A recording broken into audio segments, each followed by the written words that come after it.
What's down? We back. Yes, sir. We got QB1 today. Yes, sir. Mr. Malik. The franchise. The boy. Yeah.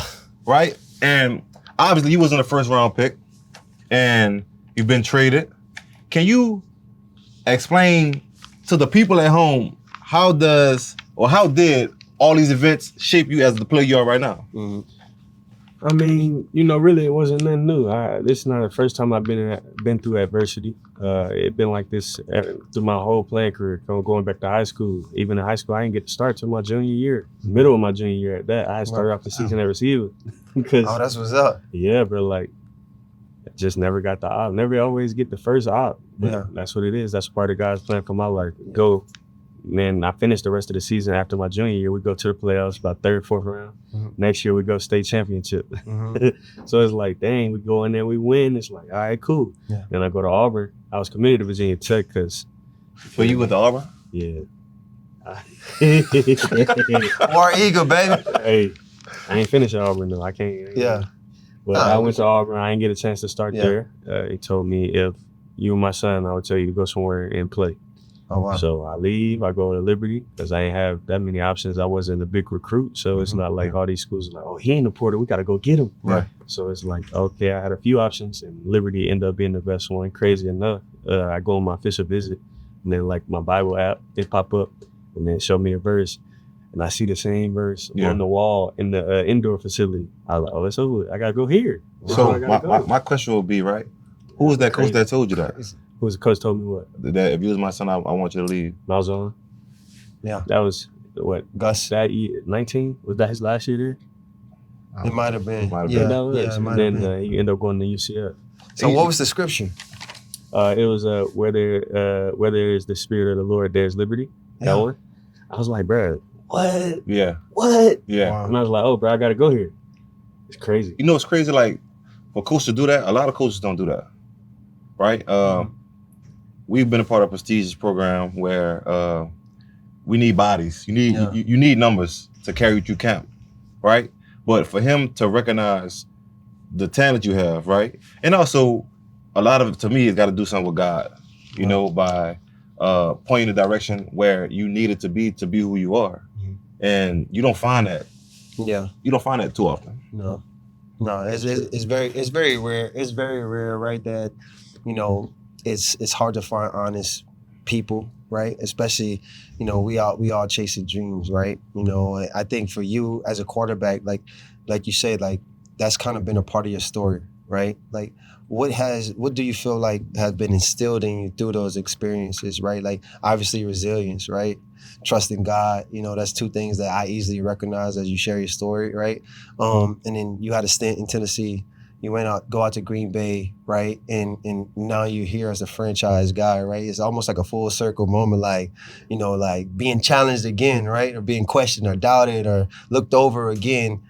And now you the chosen one. Mm-hmm. You know what I'm saying? Like, can you talk about like what that I don't know that circle or that cycle, you know, what it feels like right now being in this position and, you know, having the keys to the organization, right? Yeah.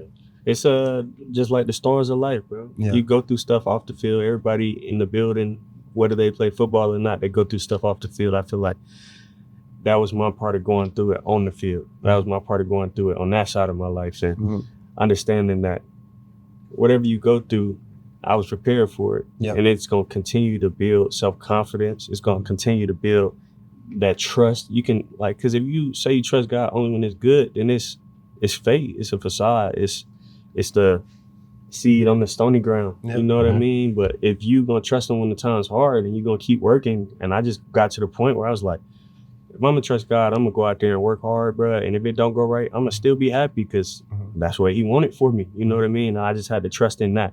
And next thing you know, I get an opportunity. And it's like, hey, I've been working for this. Yeah. And now it's like, either you're going to be all nervous and scared or you're going to go out with a bang. I was like, I'm going to go out with a bang if I'm going to go. If they ain't going to let me play, because I played 3 games in Tennessee. Yeah. I started 3 games, right? Yeah. And it was like, oh, that's it. And I'm like, dang, that's it? Right. Yeah. I see guys get like 20, 15 games to play and get better. Couple seasons. Well, I got 3 games and it's over with. That put trash. I'm Yeah. like, dang, I didn't even get to play. Right. I had to learn, bro. Like I come from an offense in college where it's all RPOs, it's all, zone read, it's all this and that. Not and pro like, style.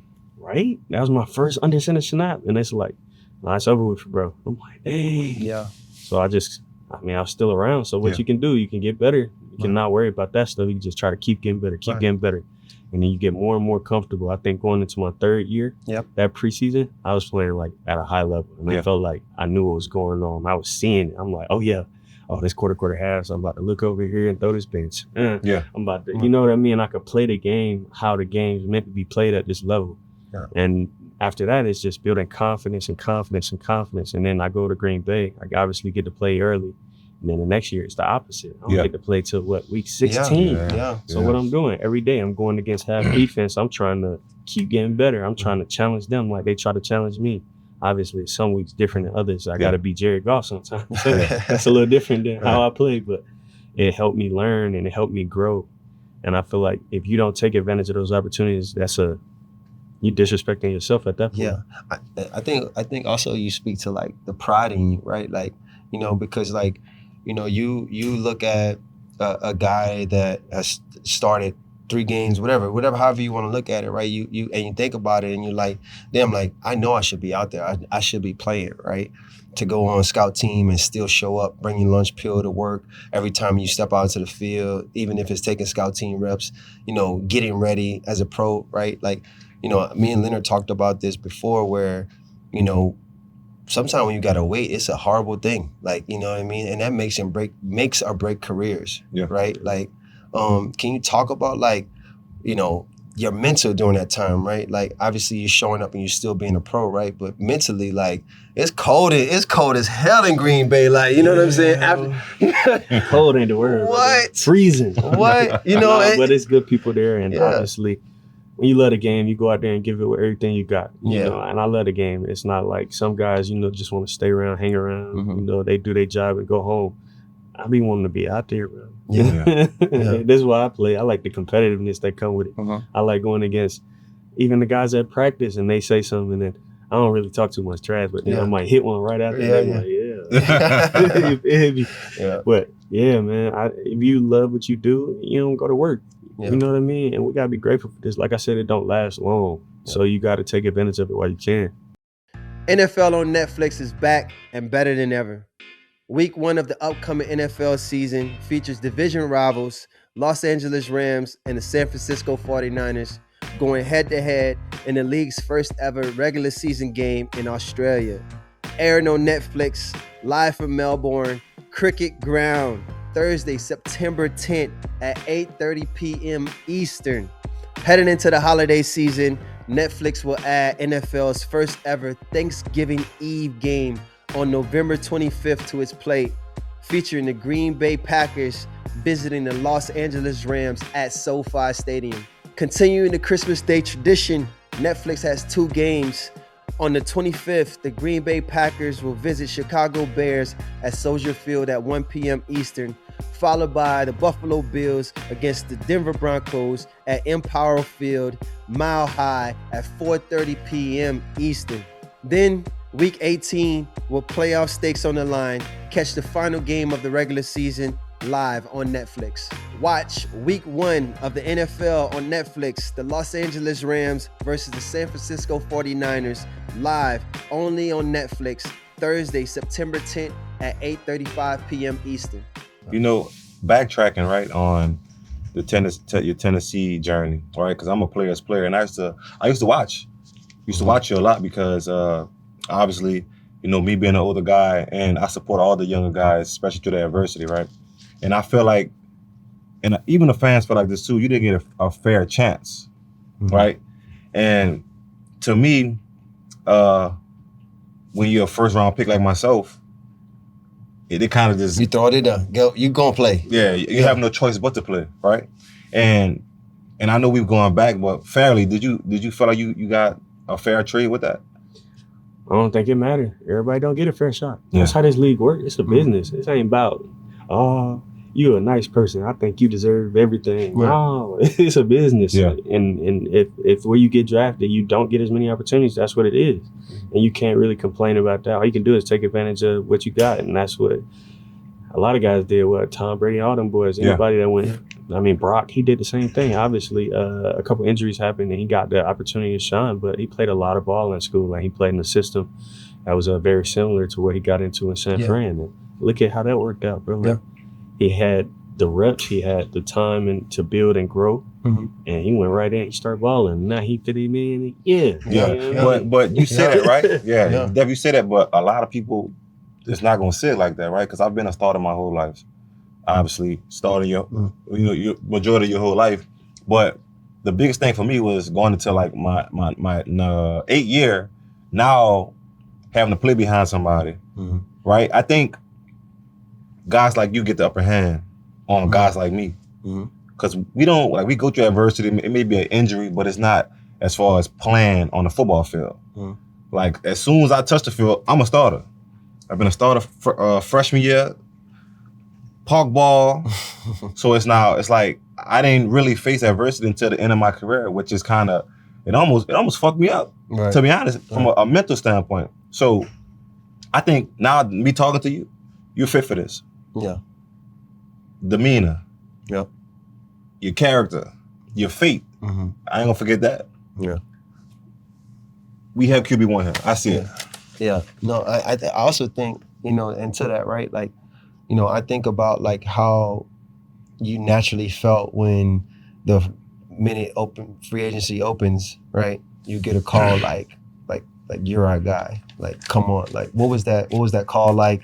Did you anticipate this before it all happened, right? Or was it just something that just kind of, surprised you, I mean, I really try not to think about it. I just tried to keep working. Do like on my off season like normal. Yeah. And then, when the call came, obviously I was excited to hear from somebody.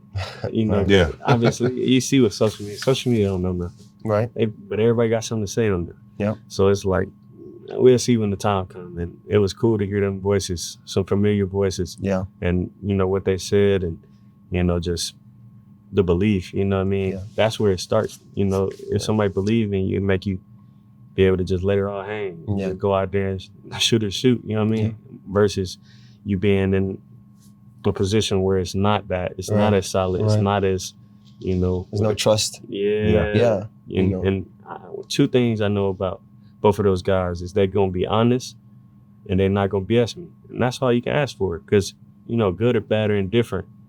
If somebody honest with you, you can handle that. You can keep it pushing. You can respect it. Right. So I had to trust in that. Yeah.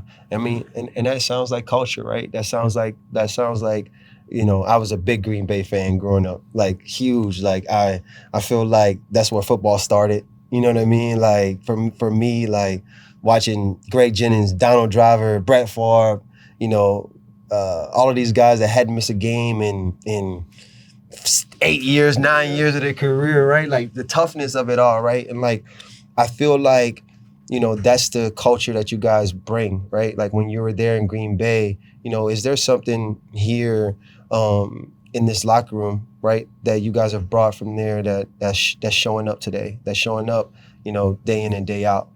I think they brought the whole mentality behind everything, and they got guys in here that,